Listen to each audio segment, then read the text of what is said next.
The Lord of the Ringard. En fait, ça va pas être si facile que ça d'en parler. The Lord of the Ringard est donc, vous l'aurez compris, une parodie du Seigneur des Anneaux réalisée par Partoff et sortie en 2004. Donc, ça raconte l'histoire de Froton Saquet. Attends, je me rappelle juste des personnages. Froton Saquet, Glandalf, Ragoudan, Grand-Papa, Dégueulasse, Merry et Pimpin. Donc on suit les aventures de Froton Saquet qui, en revoyant son vieil ami Glandalf le Gris, va apprendre que son grand-oncle Bilbo... C'est pas Bilbonbon? Non, c'est pas Bilbonbon. Voilà, c'est 4000 ans, c'est super. On s'en branle. Où est-ce qu'il est, ce putain d'anneau?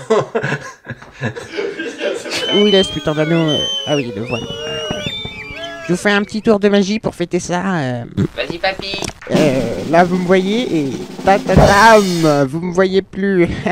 Qu'est-ce qu'on se marre? Ta-ta-tam, vous me voyez plus, qu'est-ce qu'on se marre?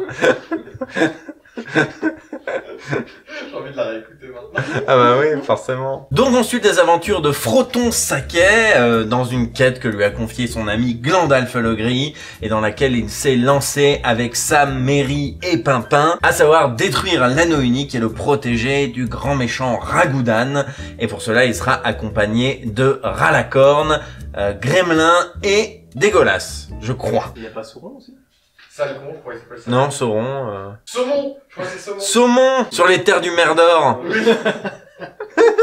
Finesse, finesse, maître mot du rire. Attends, s'il te plaît, tout à l'heure on a parlé de je sais plus quoi. Star Wars. Star Wars, voilà, la subtilité de Il y en a un peu plus quand même dans Star Wars. Moi, je trouve pas tant que ça, franchement. Peut-être fantôme pas convaincu. Ouais, non. Tatou d'une Gwyn.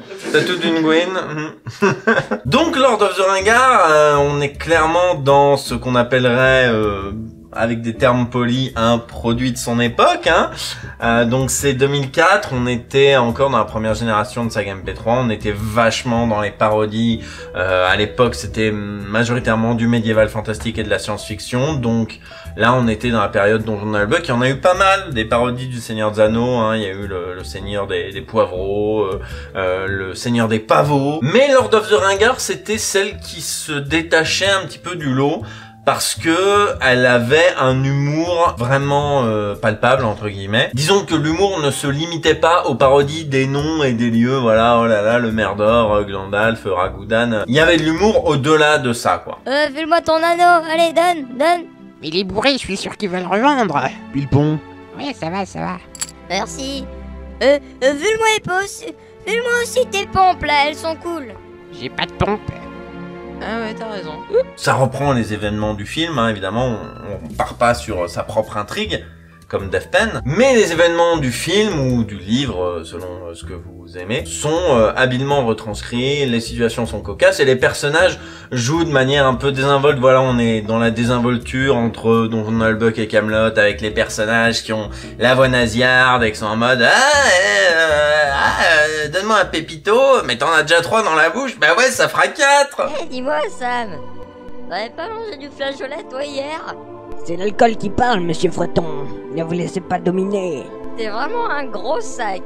T'es même un gros sac à merde. Bon voilà, c'est de l'humour un petit peu grossophobe, un petit peu homophobe, ce qui se faisait début des années 2000.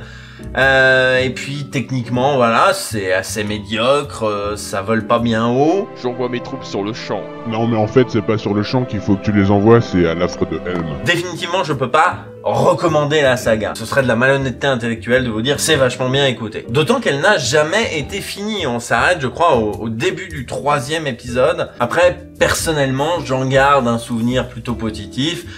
Encore une fois, c'est une des sagas qu'on a écoutées quand on était au collège, au lycée, voilà, c'est ce qu'on s'écoutait en boucle et qu'on trouvait ça rigolo. Voilà, il se crame avec les feux d'artifice, oh là là, grand-papa, oh là là. On a sauvé les pépitos! On a sauvé les pépitos! On a sauvé les pépitos. Ouais, on a sauvé les pépitos. Donc définitivement, je peux pas recommander, mais moi j'aime bien. Un peu comme Harry Potter la vérité. Avec leur envie dans la gueule.